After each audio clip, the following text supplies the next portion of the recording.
Армысыздар, құрметті көрермендер, каналға қош келдіңіздер.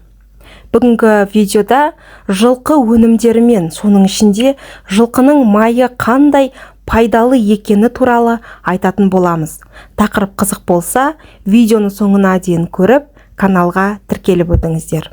Жылқы өнімдерін қазақ тұрмысында әртүрлі ауруларды емдеуге кеңінен пайдаланады. Жылқының сүті мен еті жақпаған ауру адам сауықпайды, өледі деген сөз халық арасында кең тараған.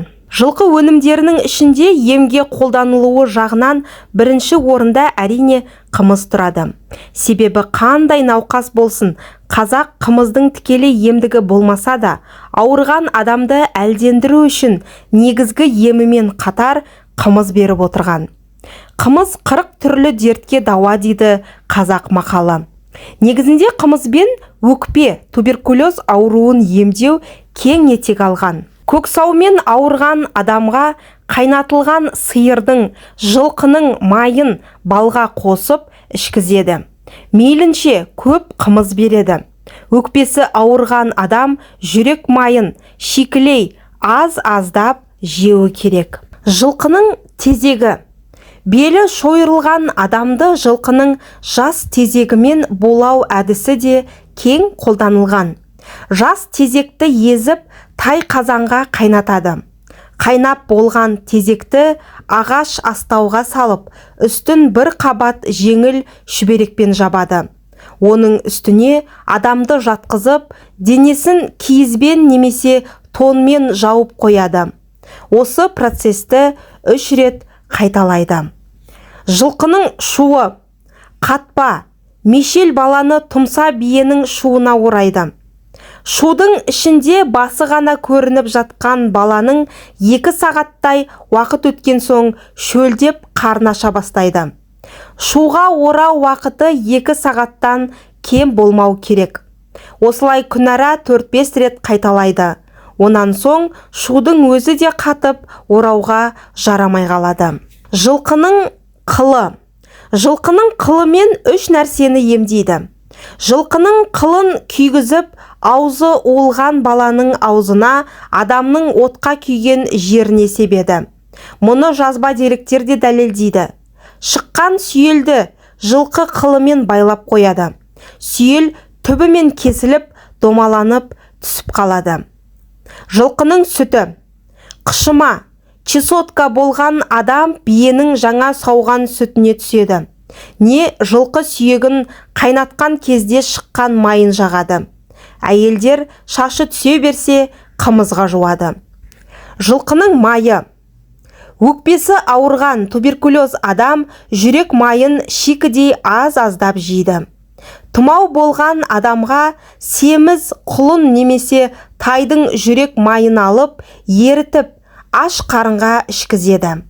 Науқас жарты күндей ас су татпауы қажет. Бұдан соң құсып әлсірейді.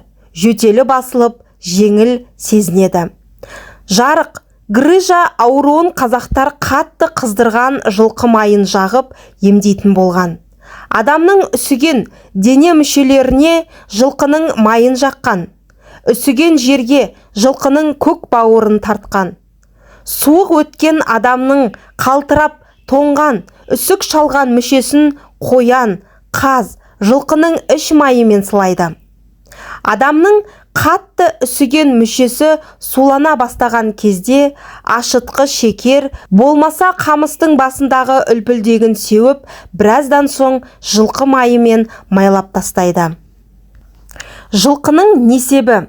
Жылқының сеген жеріне шөп шықпайды дейді мәлімет берушілер. Қандай аяғы тершең, шуас иісі бар адамдар жылқының несебімен 3-4 рет аяғын жуғанда құлан таза жазылады.